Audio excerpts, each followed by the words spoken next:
দিন ৰাতি ঘূৰি সময়বিলাক পাৰ কৰিছিলোঁ আৰু যেতিয়া মোৰ বিয়াৰ উপযুক্ত বয়স মানে পাৰ হওঁ 33 বছৰ বিয়া পাতিছিলোঁ বহুত বেছি পাৰ হোৱা নাই উপযুক্ত বয়স হ'ল তেতিয়া ঘৰৰ মানুহে সিদ্ধান্ত লৈ বিয়া পাতি দিব যে বিয়া পাতিম কেনেকৈ মোৰ দুজন ভাইটি আছে দুয়ো চাকৰি কৰে দেউতাও চাকৰি কৰে এতিয়া ঘৰখনৰ গোটেইকেইটা লগতে বিয়া পাতি দিব কিন্তু মোৰ ইনকাম বুলি একো নাছিলে আৰু মোৰ আকাল বোলে বিশেষ নাছিল কিয় ঘৰত দিব লগা একো নাছিলে হয়নে নহয়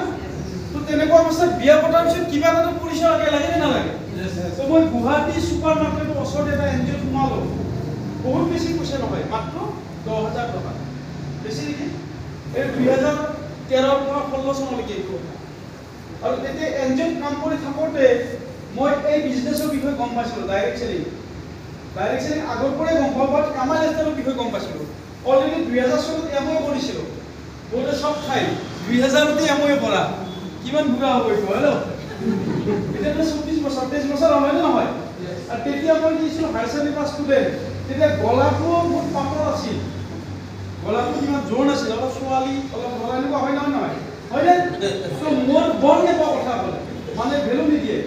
আৰু যেতিয়া মিটিংবিলাকত যে গুৱাহাটী GMC অডিটৰিয়ামত বা আমাৰ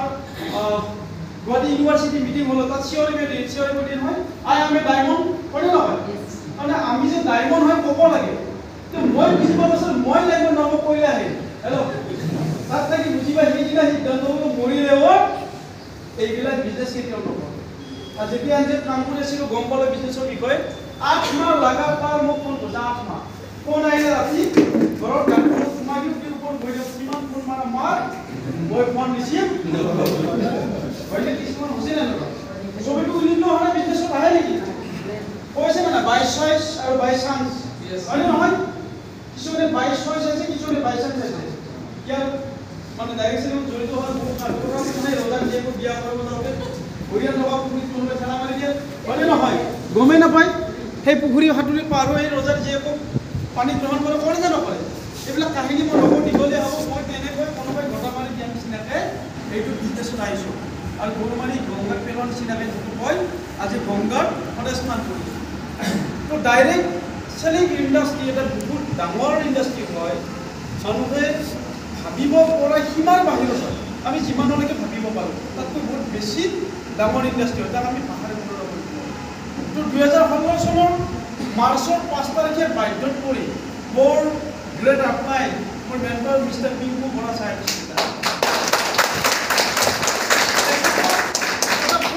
মই সিদ্ধান্ত লৈছিলোঁ তাৰ আগতে 8 মাহ বহুত বেছি ফোন আহিছিল কিন্তু বৰা চাহেব যেতিয়া ফোন কৰিলে তেখেতৰ লগত মই শিৱসাগৰত এখন মিটিং চাইছিলোঁ 2016 চনৰ মাৰ্চৰ 5 তাৰিখে সেই মিটিংখন চাই মই বিশেষ বুজি পোৱা নাছিলোঁ তাত এটা বস্তু দেখিছিলোঁ উত্তম চেতিয়া ছাৰ গামোচা পিন্ধাইছে মানুহটোক দেখা নাই গামোচা দেখা নাছিল ইমানেই গামোচা পিন্ধাইছে মই এটা বস্তু বুজাইছিলোঁ এইটো প্লেটফৰ্মত কি আছে সন্মান আছে উপহে সন্মান ওলাই প্ৰথম দিনা গ্ৰীণটো আছিলে সেই জেগাটো মই খানা পাইছোঁ বাকী কি কোম্পানী আকৌ বুজি নাপাওঁ যেতিয়া পিংকু বৰা ছাৰ মাতিলে অল ক্লাব বেছিভাগ ব্ৰেণ্ডিং ক্লাব বেছিভাগ ছাৰে গৈ যেনেকৈ থানাত এখন খুলি লৈ আছামীবিলাক থিয় দি থাকে ছাৰে চাৰ্টিফিকেটখন মই সেনেকুৱাই লাগিছে মই যিটো বস্তু ভাল নাপাওঁ ন মোৰ মনোভাৱ কি হ'ব কি এখন খুলি নিচিনাকৈ ধৰি আছিলে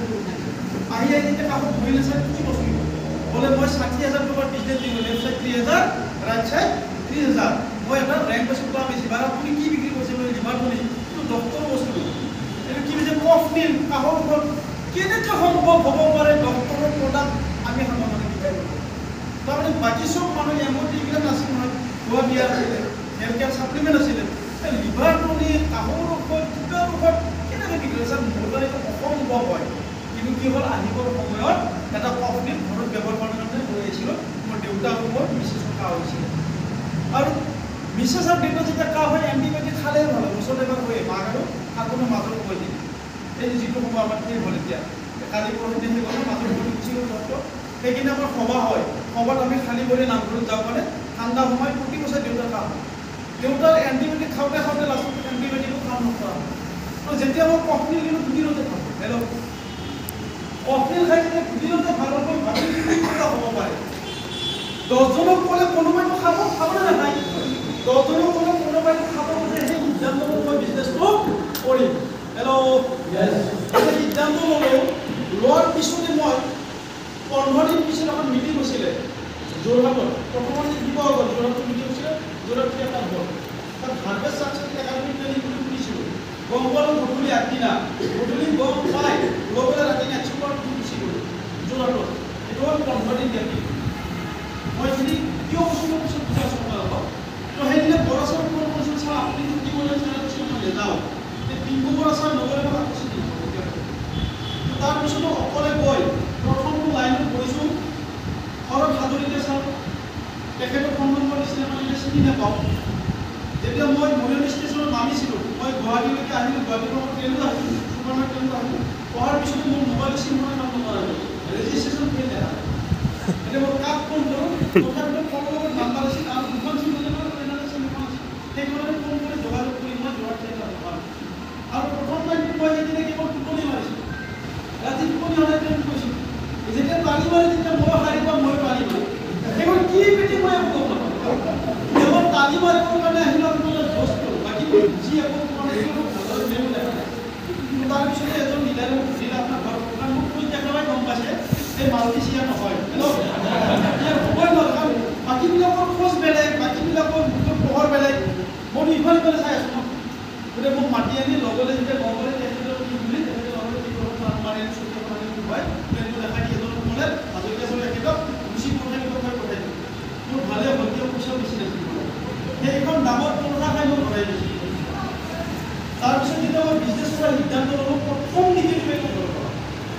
ঘৰৰ ফালৰ পৰা নিগেটিভ ঘৰৰ মানুহে কোনো কাৰণত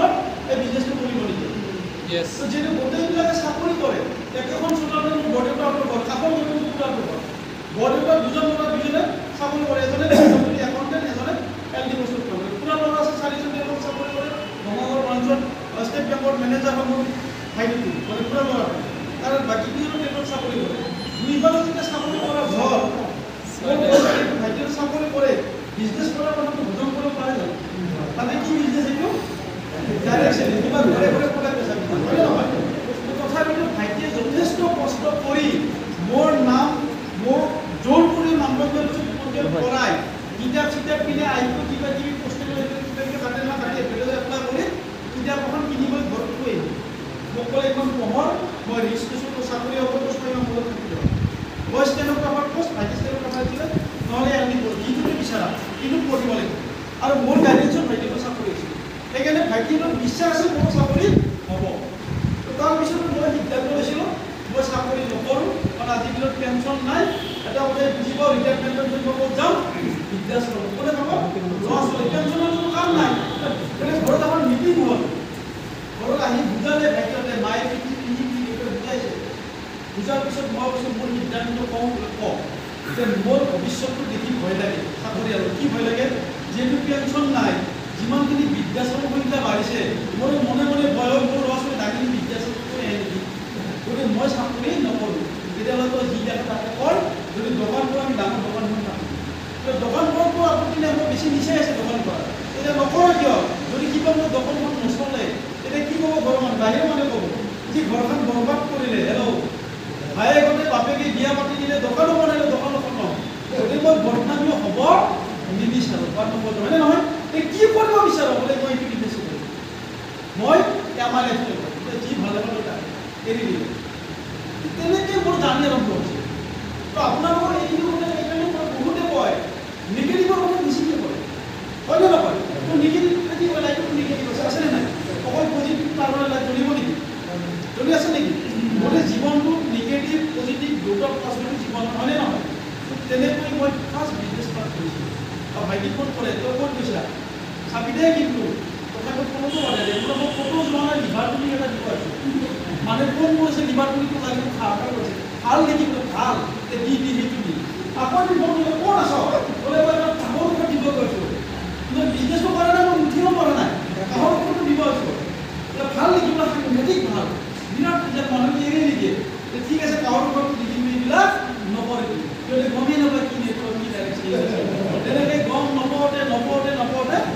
এবছৰৰ মূৰত এবছৰ লাগি পেলাই মই TC ওলাব হেল্ল' কিমান দিন লাগিল এবছৰ লাগিল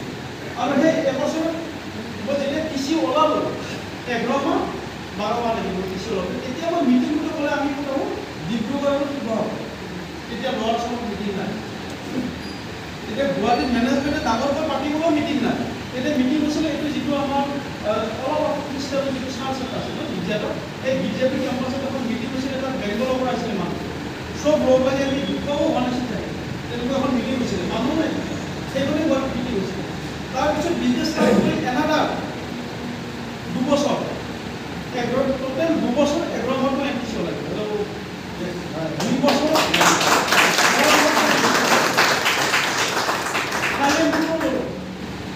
ডুবাইটো পালোঁ আৰু অসমৰ ভিতৰত হায়েষ্ট ডুবাই প্লেচিঙৰ মুক্তিৰ পৰা হৈছে অসম গোটেই অসমলৈ গোটেই নৰ্থ ইষ্টৰ পৰা আটাইতকৈ বেছি ডুবাই প্লেচিঙৰ মুক্তিৰ পৰা ওলাইছিল। ঘৰে ঘৰে প্লেন দেখা পালোঁ, মই এইখিনি লিখি দিব পাৰোঁ, আজিলৈকে কোনো ব্যক্তিৰ পৰা আপোনালোকে প্লেন দেখা পাব মানে যিদিনা বিজনেছটো ষ্টাৰ্টিং কৰিছে সেই দিনটো কেৱল মোক প্লেন দেখাইছে। কোনো দ্বিতীয় ব্যক্তিয়ে ক'ব নোৱাৰে যে ৰাজবংশী চাব কোনোবা ব্যক্তিয়ে আপোনালোক লৈ আহিছে মোক প্লেন দেখাইছে, যিখিনি দেখাইছোঁ নিজে দেখাইছোঁ আৰু যাৰ কাৰণে বহুত ফাষ্ট তাৰমানে কি হয় এচিভমেণ্টবিলাক আহি গৈছিলে। তো মই ভাবোঁ আমি যদি আপোনালোকৰ ওপৰত বেছি নিৰ্ভৰশীল নহয়, নিজে যদি ফিল্ডত কষ্ট কৰোঁ, নিজে যদি ফিল্ডত প্ৰেক্টিছ কৰোঁ, আমি বেছি মাহিৰ হওঁ হয়নে নহয়? আৰু আমি যদি ক'ৰবাত বিজনেছত ৰৈ আছোঁ, আগবাঢ়িব পৰা নাই, নিশ্চয় আমি বেছিকৈ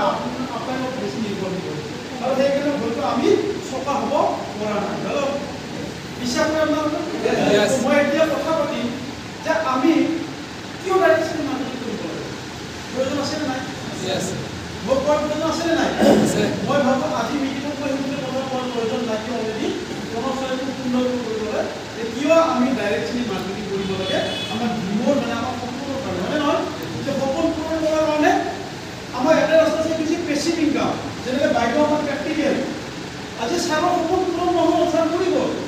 এই পৃথিৱীৰ পৰা চাৰ গুচি গ'ল, তাত ছাৰৰ সপোনটো কোনে পূৰণ কৰিব? বাইদেৱে। সপোনৰ ৰচনা কোনে কৰিছিলে? পথটো কোনে ওলাই দিছিলে? প্ৰেক্টিকেল হৈছিলে হোৱা নাই। কিন্তু আমি যিবিলাক কাম ট্ৰেডিশ্যনেল মাৰ্কেটত বা ডে টু ডে লাইফত ডাইৰেকশ্যনেও বাদ দি যিবিলাক কাম কৰি আছোঁ, চাকৰি হওক, দোকান হওক, ডাক্তৰ হওক, ইঞ্জিনিয়াৰ হওক, মৰাৰ পিছত বাইদেউ আমাৰ ছাৰ নাম বাইদেউ আমি সুধিছিলে নহয় যে বাইদেউ আপোনাক হাজবেণ্ডে চাকৰি মাৰিব পাৰিবনে? নোৱাৰে বুলি কৈছিলে। বাট বাইদেউ হাজবেণ্ডে ইয়াত লগাই দিব পাৰিছেনে পৰা নাই? পাৰিছে নহয়? তো আমি পেচিভ ইনকাম একমাত্ৰ ৰাস্তা আছে পেচিভ ইনকাম। কাৰণ বাইদেউ যদি ডাক্তৰো হ'লে নহয়, বাইদেউ ডক্তৰ হ'লেও নিজেই ডক্তৰ হ'ব পাৰিব। বাইদেউ যদি দেহা অসুস্থ অনুভৱ কৰে, অকামিলা বুলি যদি ভাবে মই দেহাৰ লজ্জা কৰিব নোৱাৰে, কি হ'ল মই ৰোগী চাব মই চাৰেণ্ডাৰ কৰি দিলোঁ, মোৰ বস্তু বেলেগ দিব পাৰিব নেকি? দিব পাৰিব নেকি? কেতিয়াও সম্ভৱ নহয়। গতিকে পেচিভ ইনকাম কি আছে? কি আছে? ডাইৰেকশ্যন ইণ্ডাষ্ট্ৰী হয়নে নহয়? গতিকে মই সেইকাৰণে কৈছোঁ বেছিকৈ নকওঁ কিয় ডাইৰেকশ্যন ইণ্ডাষ্ট্ৰী কৰিব লাগে। ডাইৰেকশ্যন ইণ্ডাষ্ট্ৰী একমাত্ৰ ৰাস্তা, যিটো ৰাস্তা যোগেদি আমি কি পাব পাৰোঁ? কি পাব পাৰোঁ? পেচিভ ইনকাম পাব পাৰোঁ, হয়নে নহয়? আৰু যদি পেচিভ ইনকাম পাবই পাৰোঁ, ঘৰত কিবা আপত্তি আছে নেকি? নাই। পেচিভ ইনকাম হোৱাৰ পিছত আমাৰ সপোনবিলাক পূৰণ হ'বনে নহয়? হ'ব। সপোন পূৰণ হ'ব। মই ভাবোঁ কিয়ৰ কাৰণে ইয়াতকৈ বেছিকৈ পোৱাৰ প্ৰয়োজন বেলেগ বেলেগ ডিষ্ট্ৰিক্টত বেলেগ বেলেগ ধৰণৰ বহুত কিয় পাব আৰু কিয়বিলাক ৰচনা কৰক যে মই কিয় নেটৱৰ্ক বিজনেছ কৰোঁ, মই কিয় বিজনেছ কৰাৰ প্ৰয়োজন আছে আজিৰ দিনত এইখন সমাজত ভৰ্তি থাকিব লাগে, হয়নে নহয়? সেই কিয়বিলাক সোধক। কোনোবাই যদি বিয়া পাতিছে বিশেষকৈ কওক তোমাক লাগে নেকি অলপ ছটা চাই এটা এইবাৰ আমাৰ বিবাহ আজি মই দিম বুলি মনে মনে ভাবি আছোঁ। আছে 12 নোৱাৰি 11 মান আছে, হয়নে নহয়? এইবাৰতে আকৌ দিব নোৱাৰিব, অহা বছৰ দিম। ৰচনা কৰিব পাৰিলে নহয়,